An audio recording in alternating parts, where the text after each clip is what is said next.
Hello students. तो बेटे आज से ना हम बिल्कुल नया चैप्टर शुरू करने लगे हैं, that is chapter number 3, metals and non metals. तो वेरी फर्स्ट बेटे जो क्वेश्चन आएगा वो है डिफाइन मेटल्स। तो मेटल्स क्या है? देखो, हमने पीरियोडिक प्रॉपर्टीज टेबल पढ़ा, उसमें हमने पढ़ा कुछ एलिमेंट जो वो मेटल्स हैं, कुछ एलिमेंट नॉन मेटल्स हैं और कुछ एलिमेंट मेटलॉइड्स हैं। तो those elements which show bright lustre, bright होते हैं, चमक होती है, मेलिएबिलिटी। और मेलिएबिलिटी क्या है?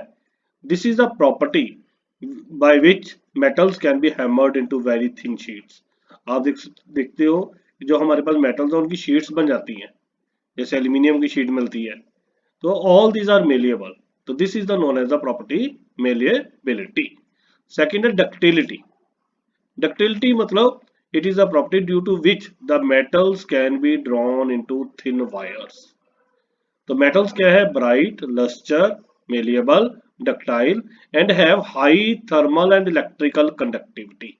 इसका मतलब क्या है कि उनसे हीट फ्लो कर जाती है और उनसे लाइट इलेक्ट्रिसिटी भी पास कर जाती है। तो these are good conductors of heat and electricity and they have good tendency to lose electrons.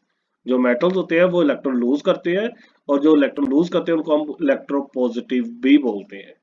So we can define metals are the elements which show bright luster, malleability, ductility, high thermal conductivity, high electrical conductivity, and they have good tendency to lose electrons and thus are electropositive in nature.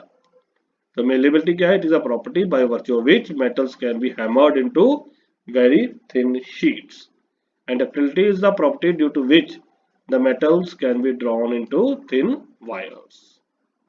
आगे कहता है discuss electronic configuration and important physical properties of metals. Now we are going to discuss physical properties of metals. जो atoms, the atoms of metals having 1 to 3 electrons in their outermost shell mostly are metals. तो जो metals के atoms हैं उनमें last shell में 1 electron होते हैं या 2 होते हैं या 3 होते हैं। जैसे ग्रुप 1 एलिमेंट है उसको आपको पता है अल्कली मेटल्स भी कहते हैं। उनमें 1 इलेक्ट्रॉन होता है उनके आउटरमोस्ट शेल में। जैसे लिथियम है 2,1, सोडियम में 281, पोटेशियम में 2881। जो ग्रुप 2 एलिमेंट्स हैं उनमें 2 इलेक्ट्रॉन्स होते हैं, जैसे बेरिलियम, मैग्नीशियम, कैल्शियम। तो फिजिकल प्रॉपर्टीज क्या है?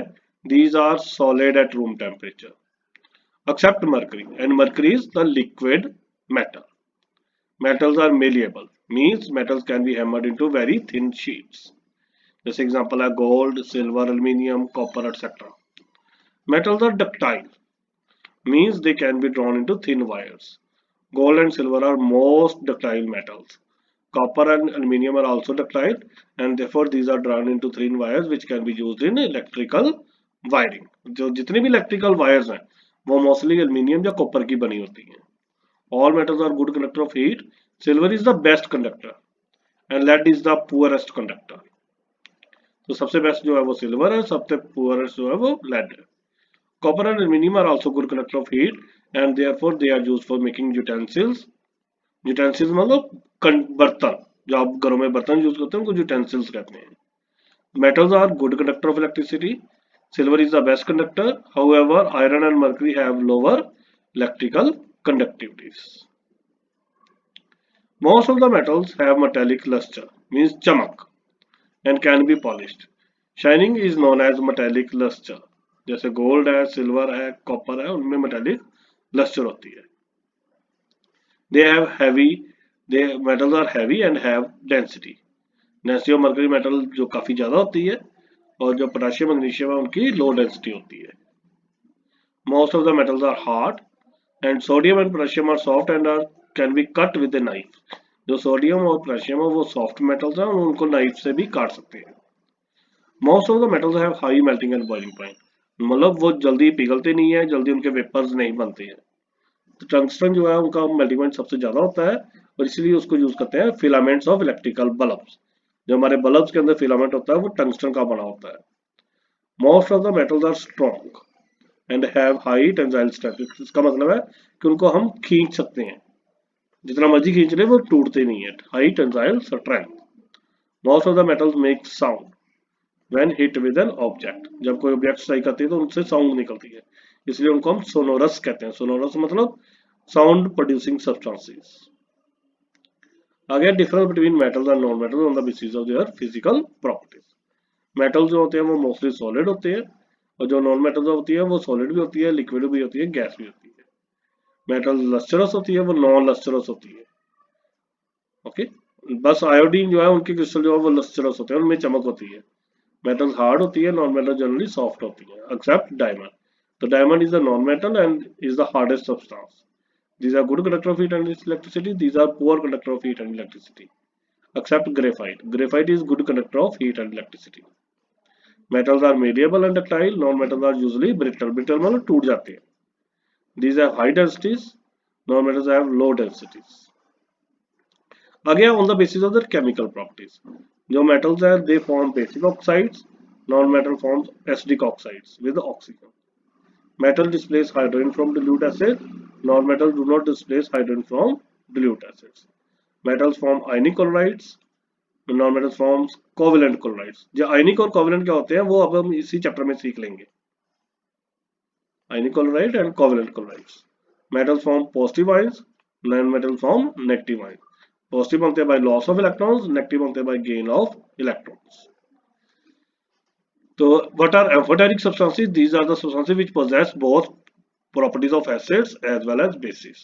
तो जिसमें एसिड और बेसिस दोनों की प्रॉपर्टीज होती है उनको हम एम्फोटेरिक कहते हैं, जैसे सिलिकॉन। आगे है केमिकल प्रॉपर्टीज ऑफ मेटल्स। तो पहले reaction with oxygen. Metals react with oxygen to form basic metal oxides.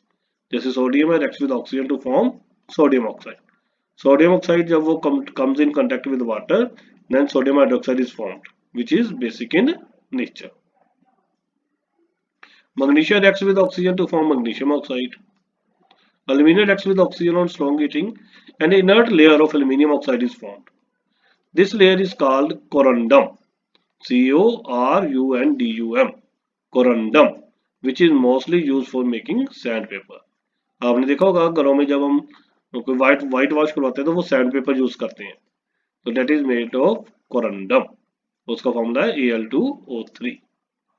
Zinc metal reacts with oxygen on strong heating to form zinc oxide. Iron reacts with oxygen to form ferro oxide. Ferro oxide, iron 2,3 oxide. बेटे जहां पे ना iron लिखना, iron 2,3 oxide, Fe3O4. Reaction with copper, copper reacts with oxygen on prolong heating. Prolong मतलब बहुत ज्यादा heat करने पे, to form copper oxide and release hydrogen gas.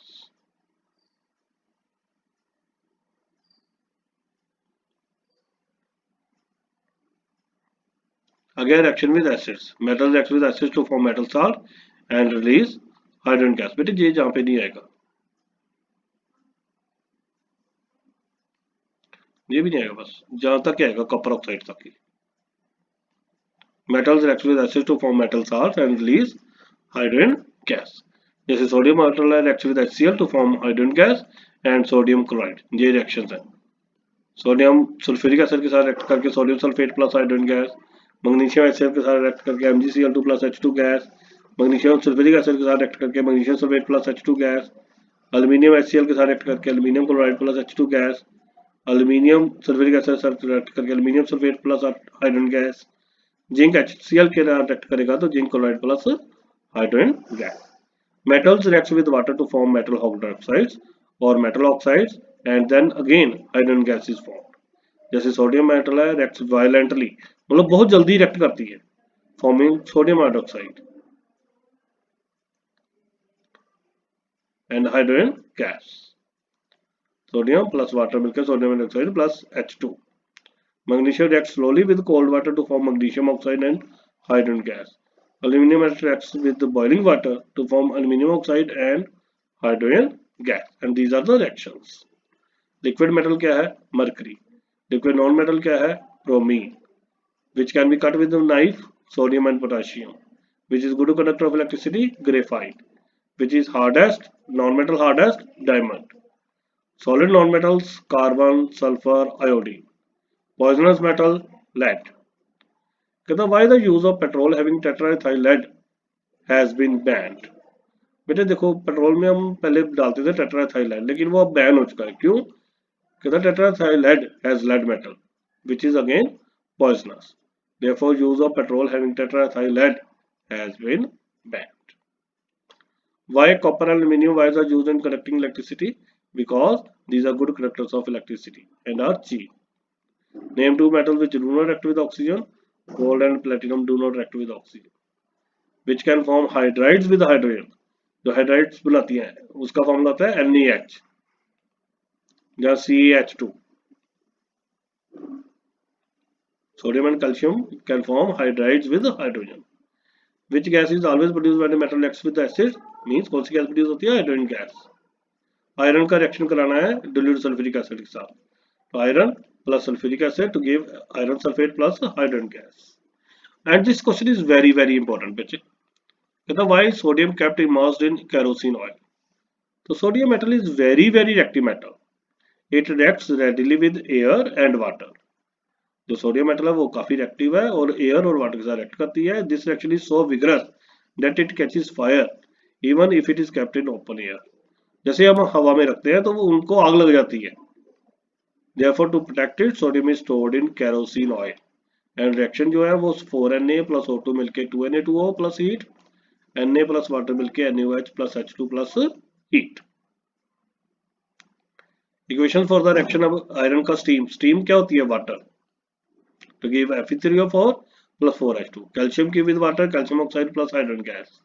Potassium with water potassium hydroxide plus hydrogen gas. Okay, आगे है बेटे what do you mean by reactivity series of metals. देखो बेटे हमारे पास एक सीरीज एग्जिस्ट करती है. The arrangement of metals in the order of their increasing reactivity.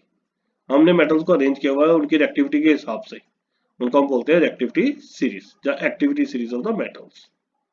जैसे जी है, सबसे ज्यादा रिएक्टिव जो होता है वो पोटेशियम, उसके बाद सोडियम, फिर calcium, magnesium, aluminium, zinc, iron, lead और फिर हाइड्रोजन. तो जो हाइड्रोजन से ऊपर है ना वो ज्यादा रिएक्टिव है और जो हाइड्रोजन से नीचे है ना वो लेस रिएक्टिव है. और ऊपर से जब हम नीचे तक चलते हैं तो रिएक्टिविटी डिक्रीज करती है. ओके, कहता why does the colour of copper sulphate solution changes when an iron nail is dipped in it. देखो हम इसको कैसे यूज करते हैं. जैसे अगर रिएक्शन देखना है तो आयरन और कॉपर सल्फेट का, तो आयरन देखो ऊपर है, आयरन देखो ऊपर है और कॉपर नीचे है. जो तो सीरीज में ऊपर एग्जिस्ट कर रहा है वो ज्यादा रिएक्टिव है देन डाउनवर्ड, तो वो इसके साल्ट को डिस्प्लेस कर देगा. तो आयरन क्या है, कॉपर सल्फेट के साल्ट में से कॉपर को डिस्प्लेस कर देगा और क्या बना देगा? Iron sulphate.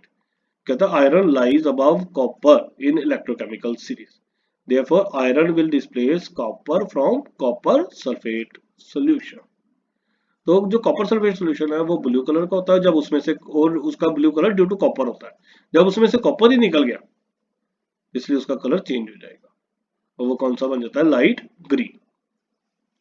कहता what would you observe when zinc is added to a solution of iron sulphate. अब देखो जिंक और आयरन सल्फेट, देखो जिंक ऊपर है और आयरन नीचे है. इट मीन जिंक जो है आयरन को डिस्प्लेस कर देगा. Reaction will exist, iron will be displaced. This is again zinc lies above in the electrochemical series than iron, therefore the reaction is possible. आगे कहता है why silver does not displace hydrogen from dilute HCl solution. अब देखो जो silver है वो hydrogen से नीचे है, तो अगर नीचे है तो इसकी रिएक्टिविटी कम है तो वो इसमें से हाइड्रोजन को रिमूव नहीं कर सकता है. तो ये लिखा है सिल्वर प्लस HCl का रिएक्शन नहीं होगा क्योंकि सिल्वर जो है वो लेस रिएक्टिव मेटल है इन द एक्टिविटी सीरीज. इसको जो अभी सीरीज आपको दिखा रहे हैं उसको इलेक्ट्रोकेमिकल सीरीज भी कहते हैं, एक्टिविटी सीरीज भी कहते हैं. तो it is placed below hydrogen, therefore it will not react with hydrogen of dilute acid. अब यही बताना है कि रिएक्शन होगा कि नहीं होगा. अब जैसे जिंक और कॉपर सल्फेट है तो आपने जिंक और कॉपर को देखना है. जिंक ऊपर है कॉपर नीचे है तो रिएक्शन हो जाएगा. ये देखिए, तो जिंक जो है लाइज अबव है इसलिए रिएक्शन पॉसिबल हो जाएगा.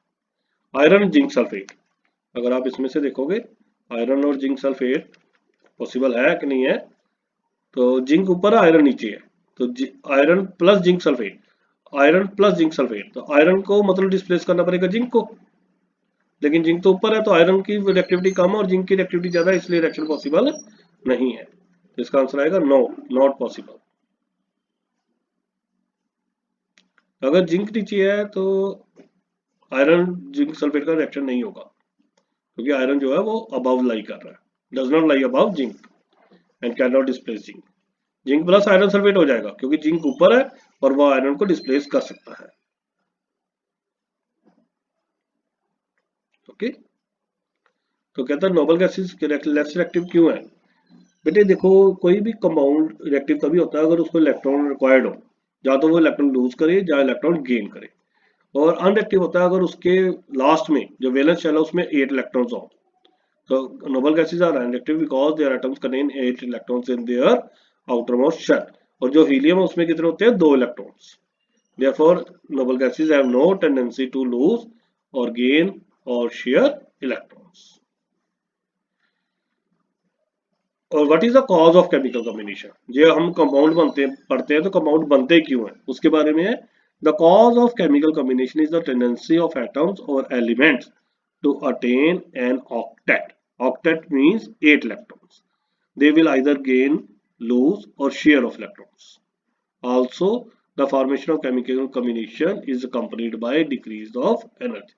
और जब भी chemical compounds बनते हैं तो there is always loss of energy, decrease of energy. Okay.